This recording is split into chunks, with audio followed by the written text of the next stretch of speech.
Just going to talk about a few things. With a meeting with Dinny on Monday, as you probably maybe read in the paper or whatever, Dinny McGinley T.D, to give me his official name, and some of nGall was at the national meeting of the campaign on Saturday, you know. So I was just going to give people a rundown on how that went very quickly, because you know, if you want any more details, we were meeting tomorrow anyway, an organising meeting on nGall.org, and we'll go into some discussion in more detail there. But all right, this is the worst part. These leaflets are. The national meeting in Dublin, there were about 200 people in attendance, and there was about 7 counties across the country that wasn't represented. But I think even now that's changing, because people have volunteered to go to different places and organise meetings for them as well. Is the 200 people that were there, were they just being organisers from every county? There were people from every county. They weren't made out, they were just from every county. The strategy of the campaign, the main strategy of the campaign that we sort of agreed on, that's one that I would say you almost know yourselves anyway, is that there's estimated that there's up to 1.8 million people that register or pay this tax. And the campaign aim is to get a critical mass of around 1 million people not to register or not to pay by St Patrick's Day. And of the week of St Patrick's Day up to the 24th of March, the campaign will take an assessment of the strength of the campaign then, and there'll be a rally in Dublin on the 24th, and then they'll decide, is there enough numbers not paying to actually go ahead across the deadline and boycott this tax. So really the message is, for now, hold off as long as you can, don't register, don't pay. Make sure that coming into the end of March that there's millions of over 1 million people not going to pay this tax. That alone will probably send out a message to the government. They might have to rethink everything, they might even have to put back the deadline or whatever. But at the moment, it's been estimated that 45,000 people across the country has paid the tax, which means 97.3 people who are eligible for it haven't paid at all. So really the message is, no one is paying this tax yet. In Wexford, for example, the Director of Finance in the Wexford County Council, a woman called Anne O'Neill, has admitted that in Wexford 100 people have paid the tax. Now, when you consider, according to the census, the 65,000 houses in Wexford, basically no one has paid. Now, we don't have figures from nGall or any other county, but like I would say that Wexford is no more radical than we are ourselves. I'll just put it like that, you know. So really, at the moment, no one is paying, no one is registering. That's the way it is. The campaign will assess. No one's going to do this foolishly. The campaign will assess, coming up to the deadline, which is the 31st of March, what the strategy should be, and then they'll be calling for an all-out boycott. That's the way it will be. The main thing is, as you can see, the strength of numbers. At the meeting, a few people set out, a few TDs set out what the wider context of these taxes, and I know once again we're all well up from them here, and we've sort of come to these conclusions ourselves. I'll kind of go through it to give you a flavour of the meeting. Joe Higgins TD said that this policy was dictated by the elite. He's talking about these ones, the cronies, and these ones that are well into the system, and this is to protect their profits and get back their losses. They think if they get us to pay, basically they don't have to pay for it. And he said there was 2 main reasons to oppose these taxes. One was to prevent any further economic burden on people, as in, you know, we're struggling enough the way it is, and to send a message to this government that these austerity measures, which these taxes are a part of, are a complete disaster. We'll see that all around us with unemployment and immigration. We don't need to be listening to any TV to tell us that. Claire Daly was next up. She said that she considered, for people to consider, this is a gateway tax. And what she meant was that once they get you onto this register and get it opened up, it's going to open up as a property tax and a water tax. And as we hear now, what do you call it, Pat Rabbit has been saying that also a communications tax, that if you have a TV or not, you're going to have to pay. So there is evidence that's happening already. You know, we can be clear. People say it's only €100 a week, but we can be clear that it'll be more than that, because the ESRI, which is the government's unofficial think tank, has already said that they're looking for at least €1,000 combined between water and household taxes. So once they get you registered, once they get you paid, they can put it up, and there's not a lot we can do about it then. That's why it has been nipped in the bud. That's why we have to show our opposition now. The legal aspects was also discussed. This was one question that I was asked to ask myself at it, and I came up quite a lot, to be honest, from different parts of the country. But it has been explained, they can't take this from your wages or your social welfare unless the laws change to allow the government to do so. Now, they are changing the law in general in regards to fines, but that's a more general thing. Or, sorry, in regards to unpaid fines. But as I say, that's more general, and it's not in this legislation.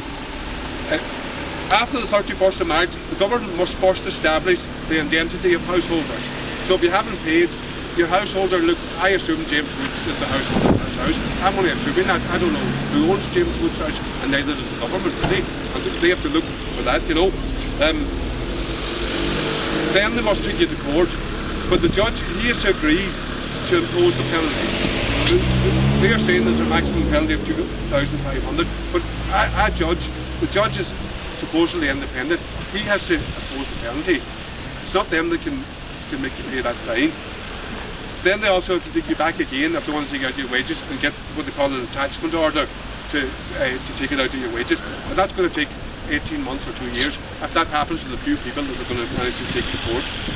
The campaign's estimate is this will have the effect, they're going to fight every case, and this will have the effect of clogging up the court system. That it'll become virtually impossible if those numbers of people are not paying to take everyone through the court. And they say that they will fight no one will be going to the court alone, they will prepare to fight every case. So there's a bit of comfort in that if you're the lucky ones that are going to have to go forward. Gregor Kerr, the steering committee, and he was asking us again, I know the legal question which has been treated very importantly.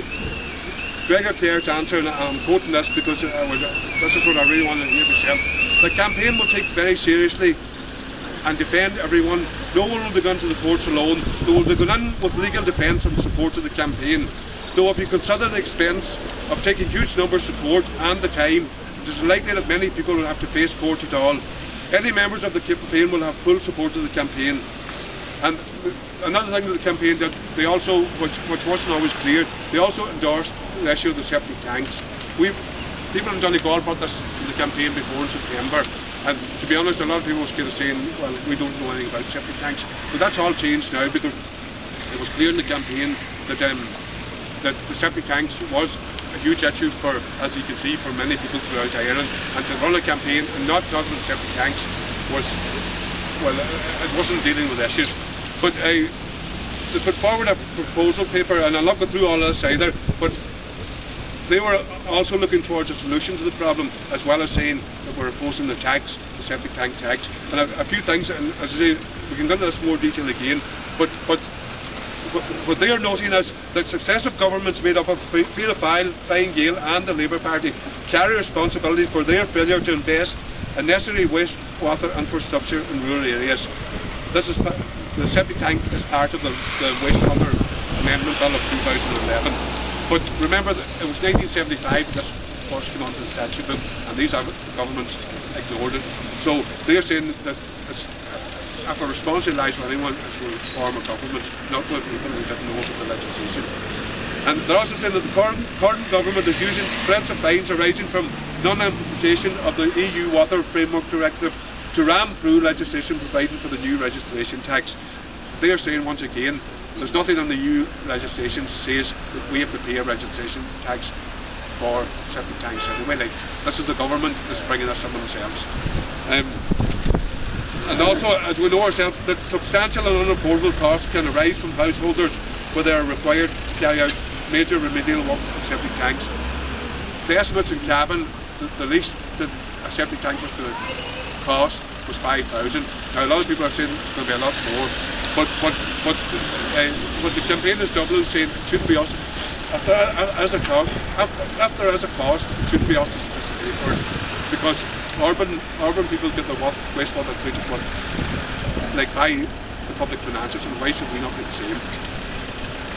They go on to say that over 4 billion of Irish and EU taxpayers' money has been spent since 2000 on upgrading urban wastewater treatment infrastructure in the state's cities and towns. So that's the point I'm making. Like, even if you listen to Marion Harkin last night, she snared Phil Hogan in that, because she says to Phil Hogan, you're spending, I forget what the billions was, she says if you only spend 10% of that, she says in rural Ireland, that would solve the problem without looking at registration fees or nothing. So that's the push now to say, okay, if we have to tackle the problem, fair enough, but it's not going to be paid for out our pockets. No, that seems to be the push now. There's a few other things that I've just mentioned, that the campaign agreed that fairness and equality demand that rural dwellers outside the catchment of wastewater schemes should be included in a major infrastructural programme where public funds will be invested to enable to comply with agreement standards.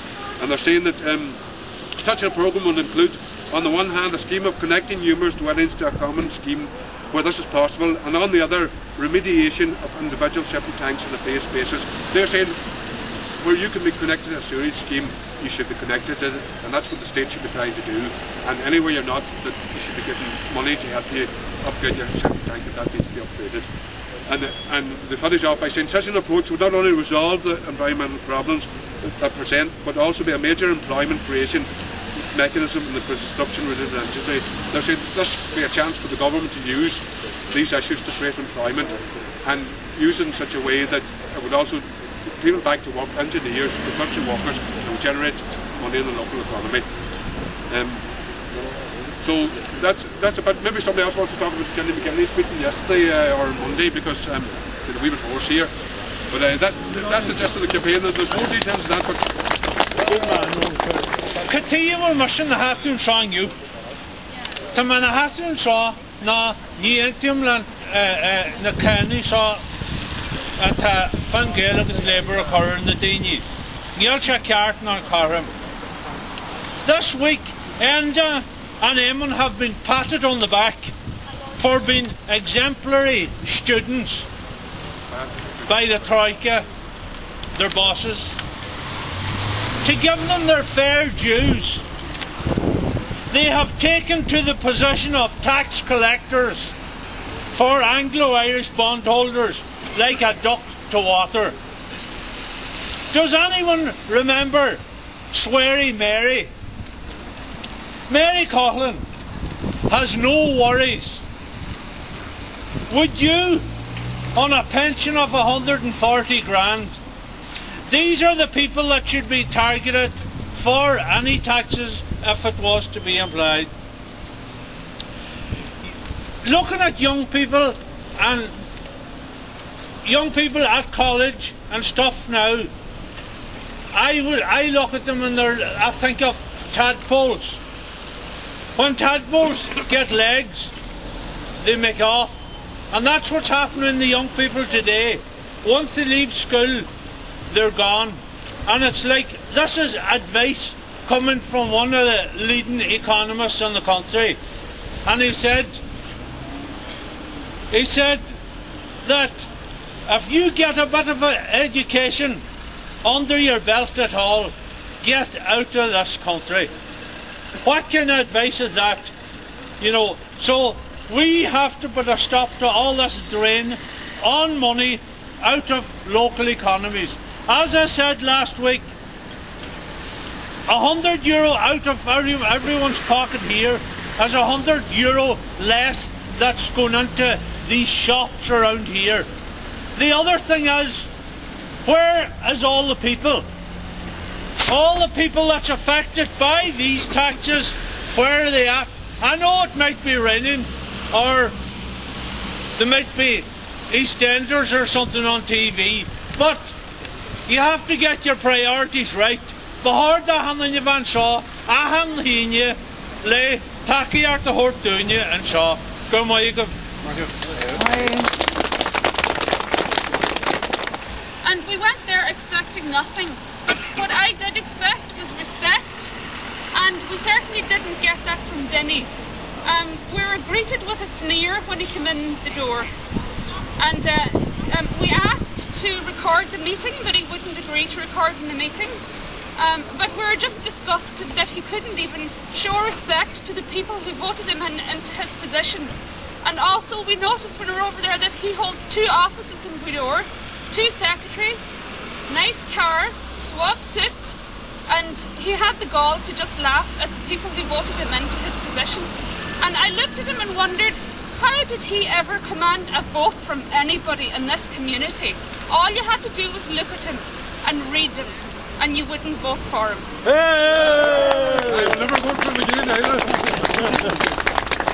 Well, I hope he just knows that he won't be holding that position very long, although he won't care because he still has his pension to fall out on.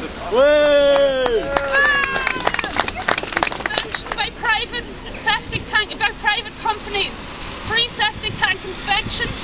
If you get these people out, be very wary of signing anything because we do not know what we are signing. They could be sent by the government, so just be very aware of what you're getting yourself into. And if you don't sign a contract with the government, you're not contracted to pay.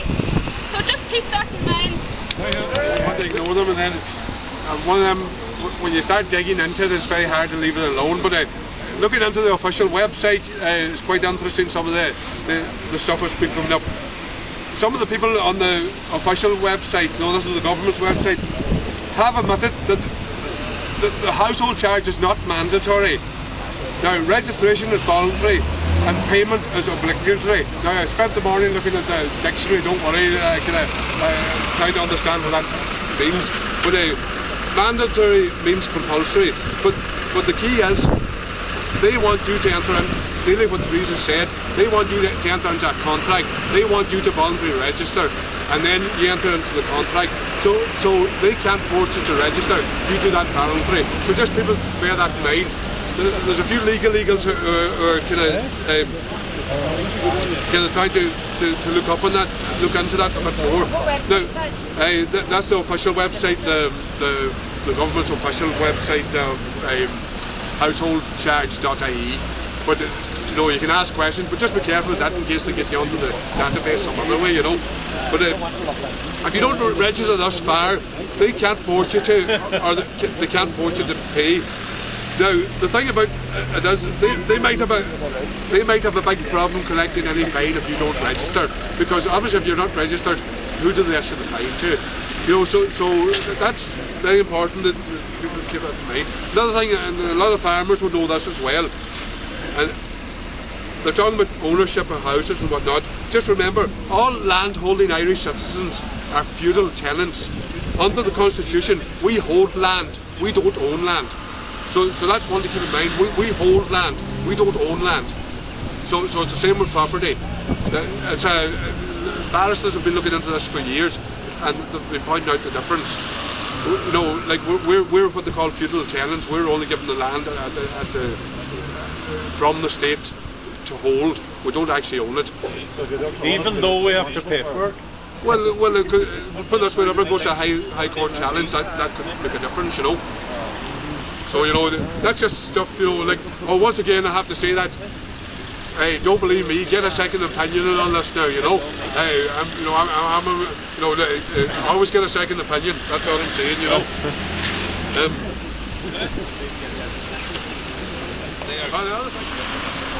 We've got a lot of publicity for the campaign in Clonlilly, and you all have played a part in that, but Mary wants to point out there's no leaders on the campaign in Clonlilly, even though a few people in the papers made reference to that.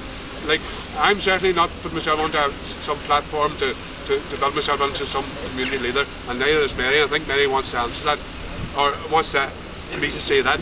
So that's the way it is. Just because you see your names in the paper, don't get too sick of us right away, because we're not trying to take over the campaign or nothing. The other thing now that I'm getting into my flow here now, I'll keep going. The other thing is, we have our organising meeting on tomorrow. Now, as someone was saying there, maybe Saturday at 1 o'clock is not the best time for an organised meeting. What does people think of that? Should it be maybe a Thursday night or something? Would more people come along if it was a different time or a different day? Or is it, any ideas on that, or any thoughts on that?